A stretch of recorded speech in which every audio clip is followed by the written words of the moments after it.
ಮಗಳೂರು ವಿಶ್ವವಿದ್ಯಾಲಯ ಬ್ಯಾರಿ ಅಧ್ಯಯನ ಪೀಠ ವತಿಯಿಂದ ಕೊಣಾಜೆ ನಡುಪದವಿನ ಪಿಎ ಪ್ರಥಮ ದರ್ಜೆ ಕಾಲೇಜಿನ ಸಹಯೋಗದಲ್ಲಿ ಬ್ಯಾರಿ ಜನಪದ ಮತ್ತು ವಚನ ಸಾಹಿತ್ಯ ಪ್ರಚಾರೋಪನ್ಯಾಸ ಕಾರ್ಯಕ್ರಮ ಕಾಲೇಜಿನ ಪೇಸ್ ನಾಲೆಜ್ ಸಿಟಿಯ ಮಲ್ಟಿಪರ್ಪಸ್ ಹಾಲ್ನಲ್ಲಿ ನಡೆಯಿತು. ಮಂಗಳೂರು ವಿಶ್ವವಿದ್ಯಾಲಯ ಎಸ್ವಿಪಿ ಕನ್ನಡ ಅಧ್ಯಯನ ಸಂಸ್ಥೆಯ ಸಹ ಪ್ರಾಧ್ಯಾಪಕ ಡಾಕ್ಟರ್ ಧನಂಜಯ ಕುಂಬ್ಳೆ ಬ್ಯಾರಿ ಜನಪದ ಮತ್ತು ವಚನ ಸಾಹಿತ್ಯ ಪ್ರಚಾರೋಪನ್ಯಾಸ ಕಾರ್ಯಕ್ರಮಕ್ಕೆ ಚಾಲನೆ ನೀಡಿದರು. ಬಳಿಕ ಮಾತನಾಡಿದ ಅವರು, ಭಾಷೆ, ಸಂಸ್ಕೃತಿ, ಜನಾಂಗದ ಕುರಿತಂತೆ ನಡೆಸಲಾಗುವ ಸಂಶೋಧನೆಗಳು ನಿರಂತರವಾಗಿರಬೇಕು. ವಿಷಯಕ್ಕೆ ಸಂಬಂಧಿಸಿ ನಡೆಸಲಾಗುವ ಸಂಶೋಧನೆಗಳು ಯಾವ ಕಾರಣಕ್ಕೂ ಏಕಮುಖವಾಗಬಾರದು. ಸಂಶೋಧಕರು ಹೇಳಿದ್ದನ್ನೆಲ್ಲ ಒಪ್ಪಬೇಕಿಲ್ಲ. ಅದರ ಬಗ್ಗೆ ಪ್ರಶ್ನೆ, ಉಪಪ್ರಶ್ನೆಗಳನ್ನ ಎತ್ತಬೇಕು. ಆವಾಗ ಅವುಗಳ ಬಗೆಗಿನ ಜ್ಞಾನ ವಿಸ್ತಾರಗೊಳ್ಳಲಿದೆ ಎಂದು ಅಭಿಪ್ರಾಯಿಸಿದರು. ನಮ್ಮ ಒಳಗಡೆ ನಮ್ಮ ತುಳುವರಿಗಿರ್ಬೋದು, ನಮ್ಮ ಬ್ಯಾರಿಗಳಿರ್ಬೋದು, ನಮ್ಮ ಈ ಭಾಗದಲ್ಲಿರತಕ್ಕ ಕೊಂಕಣಿಗಳಿರ್ಬೋದು, ನಮಗೆ ಎಲ್ಲ ಏನನ್ನಿಸುತ್ತಂದರೆ ಕನ್ನಡವನ್ನು ನಾವು ಒಂದು ಮೊದಲ ಪ್ರಾಶಸ್ತ್ಯದಲ್ಲಿ ನೋಡಿದ್ರಿಂದ ಸಹಜವಾಗಿಯೇ ನಮಗೆ ಈ ಪ್ರಾದೇಶಿಕ ಭಾಷೆಗಳು ಅವುಗಳ ಸಾಹಿತ್ಯ ಬೆಳೆಯುವುದಕ್ಕೆ ದೊಡ್ಡ ಅವಕಾಶಗಳು ನಮಗೆ ಅವಕಾಶಗಳ ಬಾಗಿಲು ತೆರೆದುಕೊಳ್ಳಿಲ್ಲ. ಯಾವಾಗ ಸ್ವಾತಂತ್ರ್ಯೋತ್ತರ ಭಾರತದಲ್ಲಿ ನಾವು ಒಂದು ಏಕೀಕರಣ, ನಮ್ಮ ಭಾಷೆ, ನಮ್ಮ ಸಂಸ್ಕೃತಿಯ ಬಗ್ಗೆ ಪ್ರೀತಿ ತಾಳಲಿಕ್ಕೆ ಆರಂಭ ಮಾಡಿದ್ದೆವೋ ಆವತ್ತಿನಿಂದ ನಮಗೆ ಸ್ವಲ್ಪ ನಮ್ಮ ಭಾಷೆಯಲ್ಲಿ ಬರೀಬೇಕು, ನಮ್ಮ ಭಾಷೆಯಲ್ಲಿ ಹೊಸ ಕೃತಿಗಳನ್ನು ಸಾಹಿತ್ಯ ರಚನೆ ಮಾಡಬೇಕೆನ್ನುವ ಒಂದು ಅಪೇಕ್ಷೆ ಹುಟ್ಟಿದ ಬಳಿಕ ನಮ್ಮಲ್ಲಿ ಈ ಬ್ಯಾರಿ ಭಾಷೆಯ ಮತ್ತು ತುಳುವಿನಲ್ಲಿ ಬರವಣಿಗೆಗಳು, ಲಿಖಿತ ಸಾಹಿತ್ಯ ಪರಂಪರೆ ಅದು ಬೆಳೆಯುವುದಕ್ಕೆ ಆರಂಭ ಆಯಿತು. ಆದರೆ ನಾವು ಗಮನಿಸಬೇಕು, ಯಾವತ್ತೂ ಕೂಡ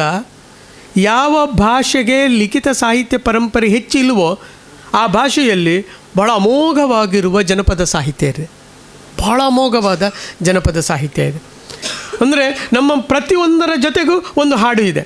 Yenepoya institute of arts, science, commerce and ಮ್ಯಾನೇಜ್ಮೆಂಟ್ನ ಸಹಾಯಕ ಪ್ರಾಧ್ಯಾಪಕ ನಿಯಾಸ್ ಪಿ ಬ್ಯಾರಿ ಜನಪದ ಮತ್ತು ವಚನ ಸಾಹಿತ್ಯ ಎಂಬ ವಿಷಯದ ಕುರಿತು ಉಪನ್ಯಾಸ ನೀಡಿದರು.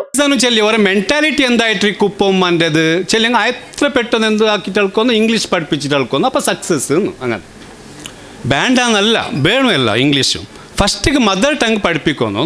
മദർ ടങ് അവരെ ഭാഷ ഇരിക്കുമ്പോൾ അത് പിന്നെ നെക്സ്റ്റ്. ഇപ്പോൾ 1997 ಬಂದದು ಚೆಲ್ಲಿ ഇപ്പോൾ ಮುಂಡುം പൊക്കുന്നു പാട്ട് ഏത് എന്നത് അതിന് മുന്നേതുള്ള ಜನಪದ ಸಾಹಿತ್ಯನು ಬುಕ್ಕು ಹಿಂಗನೆ ಬಂದದ್ದು ಬ್ಯಾರಿ.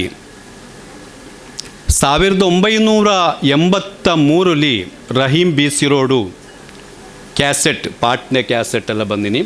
1985 ಶಂಸುದ್ದೀನ್ ಮಡಿಕೇರಿ ಪಾಟ್ಯದಿನಿ ಮಂಗಳೂರು ಪುರಭವನത്തിലത് അതിൻ്റെ എല്ലാം ഒരു ഇതെല്ലാം ഉണ്ടായി നോക്കൊന്നെല്ലാം 74 5 ರೂಪಾಯಿ 3 ರೂಪಾಯಿ ಎಲ್ಲ ಟಿಕೆಟ್. അപ്പോൾ നമുക്കിങ്ങനെ നോക്കിയാൽ 1983 സ്റ്റാർട്ടിങ് ചെല്ലങ്ങനെ ബുക്കിൽ പറയുമ്പോൾ 1997 ഇങ്ങനെ ഉണ്ട്. അങ്ങനെ പിന്നെ BM ഇച്ചിലങ്കോಡು അയാളും കുറേ ಸಂಶೋಧನೆ 1983 ಮ್ಯಾಂಗ್ಳೂರು ಯೂನಿವರ್ಸಿಟಿ ಪಿಎ ಪ್ರಥಮ ದರ್ಜೆ ಕಾಲೇಜಿನ ಪ್ರಾಂಶುಪಾಲ ಡಾಕ್ಟರ್ ಸರ್ಫರಾಜ್ ಜೆ ಹಾಸಿಮ್ ಅಧ್ಯಕ್ಷತೆ ವಹಿಸಿ ಮಾತನಾಡಿದರು. ತುಂಬ ಒಳ್ಳೆಯ ವಿಷಯವನ್ನು, ಇದರ ಇತಿಹಾಸವನ್ನೇ ಹೇಳಿದ್ದಾರೆ.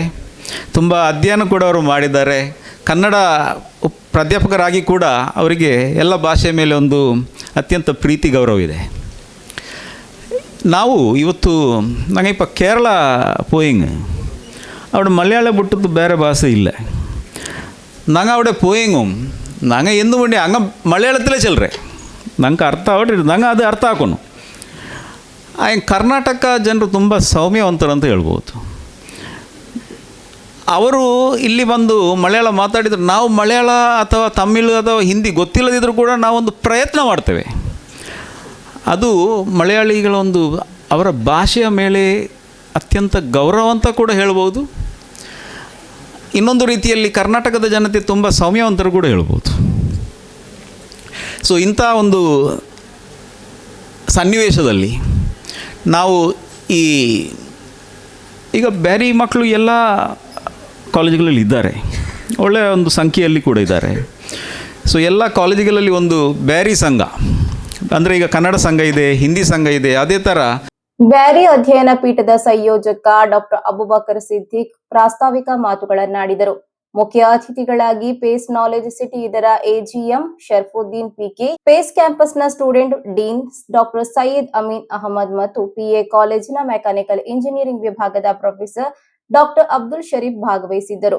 ವೇದಿಕೆಯಲ್ಲಿ ಬ್ಯಾರಿ ಅಧ್ಯಯನ ಪೀಠದ ಸದಸ್ಯರಾದ ಖಾಲಿದ್ ತಣ್ಣೀರುಬಾವಿ ಹಂಜಾ ಮಲಾರ್, ಮೊಯ್ದೀನ್ ಬಾದ್ಶಾ, ಸಂಬಾರ ತೋಟ, ಅಖಿಲ ಭಾರತ ಬ್ಯಾರಿ ಪರಿಷತ್ನ ಮಹಿಳಾ ಘಟಕದ ಅಧ್ಯಕ್ಷೆ ಶಮೀಮಾ ಕುತ್ತಾರ್, ಡಾಕ್ಟರ್ ಇಸ್ಮಾಯಿಲ್ ಎನ್, ಕನ್ನಡ ಉಪನ್ಯಾಸಕಿ ಸಾರಾ ಮಸ್ಕರುನ್ನೀಸಾ ಉಪಸ್ಥಿತರಿದ್ದರು.